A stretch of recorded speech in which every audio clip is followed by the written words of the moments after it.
Hello viewers, আসসালামু আলাইকুম। স্বপ্নের কুকিং ভিডিও চ্যানেলে সবাইকে আবার ওয়েলকাম জানাচ্ছি।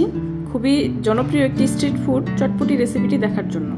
রেসিপিটি ভালো লাগলে অবশ্যই একটি লাইক দিয়ে সাথেই থাকুন। আর এরকম রেসিপি যদি আরও পেতে চান তাহলে আমার চ্যানেলটি সাবস্ক্রাইব করে রাখুন। তো চটপটি বানানোর জন্য প্রথমে আমি ডাবলি ডাল নিয়ে নিয়েছি।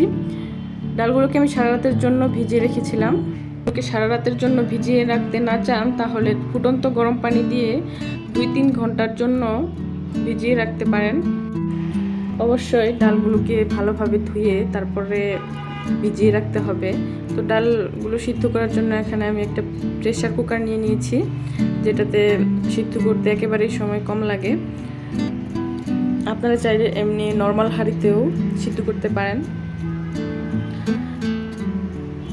পানি দিয়ে দিচ্ছি 2 থেকে 2.5 কাপ পরিমাণ, লবণ দিয়ে দিচ্ছি স্বাদ অনুযায়ী, আর হলুদের গুঁড়া দিচ্ছি সামান্য পরিমাণ। লবণ আর হলুদটাকে ভালোভাবে নেড়েচেড়ে মিশিয়ে প্রেসার কুকারের ঢাকনাটা লাগিয়ে চুলার জালটা হাই হিটে দিয়ে জাল করে নিব। আমি এখানে 2টা সিটি দিয়ে নিয়েছি। সিদ্ধ করার পর ডাবলির যে খোসাটা উপরে ভেসে উঠেছে, আমি এখন সেটাকে আলাদা করে নিচ্ছি। ডাবলিটা এমনভাবে সিদ্ধ করতে হবে একেবারে গলেও যাবে না, আবার একবারে শক্তও থাকবে না, মিডিয়াম মতো সিদ্ধ করে নিতে হবে, বারবার চেক করে। তো এখন আমি এখানে 2টা সিদ্ধ আলু দিয়ে দিয়েছি, ম্যাশ করে, একবারে ম্যাশ করে নিই, একটু চটকে দিয়ে দিয়েছি। এখন দিচ্ছি চটপটির মশলা 1 টেবিল চামচ, ভাজা জিরার গুঁড়ো দিচ্ছি 1/2 টেবিল চামচ। এখন ভালোভাবে নেড়ে চেড়ে আবারও চুলার জালটা আমি হাই হিটে দিয়ে একটা বলক দিয়ে নিয়েছি। এখন একটা চামচ দিয়ে ডালগুলোকে একটু ম্যাশ করে দিচ্ছি। আমি এখানে রাঁধুনির চটপটি মশলাটা ব্যবহার করেছি। আপনারা চাইলে ঘরে তৈরি চটপটি মশলা দিয়েও চটপটি করে খেতে পারেন।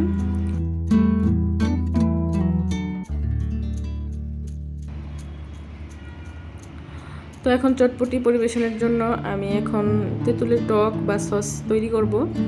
এখানে আমি তেঁতুল নিয়ে নিয়েছি। তেঁতুলটাকে ভালোভাবে ধুয়ে ভিজিয়ে রেখে দিয়েছিলাম। এখন আমি পানি দিয়ে তেঁতুলটাকে চটকে এর যে মার বা কাঁধ আছে সেটাকে বের করে নিব।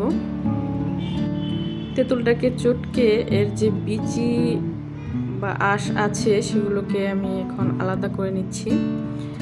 এরপর তেঁতুলগুলোকে আমি একটি ছাঁকনির সাহায্যে ছেঁকে নিচ্ছি। ছেঁকে এর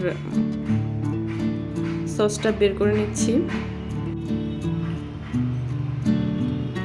তো এখন তেঁতুলের সস তৈরি করার জন্য এখানে দিয়ে দিচ্ছি চটপটির মশলা 1/2 চা চামচ, লবণ দিয়ে দিচ্ছি স্বাদ অনুযায়ী। এরপর দিচ্ছি 2 চা চামচ চিনি, চিলি ফ্লেক্স দিয়ে দিচ্ছি 1 চা চামচ, সামান্য পরিমাণ ভাজা জিরার গুঁড়া দিচ্ছি, এবং এখানে দিয়ে দিচ্ছি লেবুর খোসা কুচি করে। এটা দিলে লেবুর একটা অন্যরকম ফ্লেভার আসে, খেতে ভালো লাগে। এখন সব কিছুকে মিশিয়ে নিচ্ছি। এই সসটা ফুচকা, চটপটি বা অন্য রান্নার সাথেও ব্যবহার করা যায়। নর্মাল ফ্রিজে রেখে 4-5 দিন রেখেও খাওয়া যায়।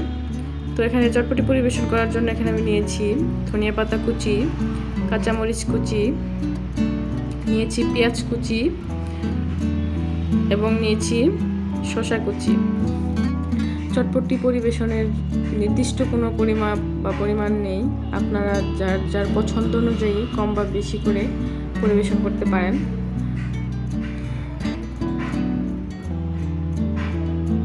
তো প্রথমে আমি একজনের জন্য চটপটি পরিবেশন করে দেখাচ্ছি। ধনিয়া পাতা কুচি দিয়ে দিচ্ছি, পেঁয়াজ কুচি দিলাম, এখন দিয়ে দিচ্ছি শসা কুচি। এরপর যে তেঁতুলের সসটা তৈরি করেছি সেই সসটাও দিয়ে দিচ্ছি 1 চা চামচ পরিমাণ। এরপর একটু চটপটি মশলাও দিয়ে দিচ্ছি, ভাজা জিরার গুঁড়াও দিচ্ছি সামান্য পরিমাণ। এখন সব কিছুকে মিক্স করে নিচ্ছি।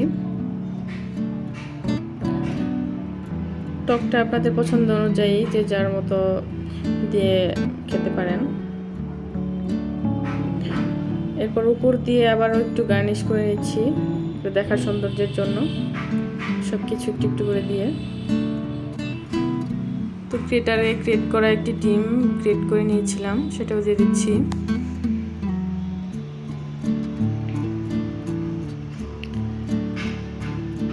তো সবশেষে দিয়ে দিচ্ছি একটা ফুচকা উপর থেকে ভেঙে দিয়ে দিচ্ছি। এটা দেওয়ার ফলে টেস্টটা অনেক গুণ বেড়ে যায়।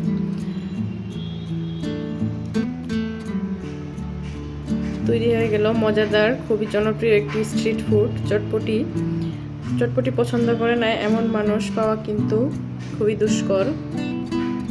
সবার পছন্দের একটি স্ট্রিট ফুড। তো রেসিপিটি কেমন লাগলো অবশ্যই কমেন্টস করে জানাবেন। সবার জন্য শুভকামনা জানিয়ে বিদায় নিচ্ছি। আসসালামু আলাইকুম।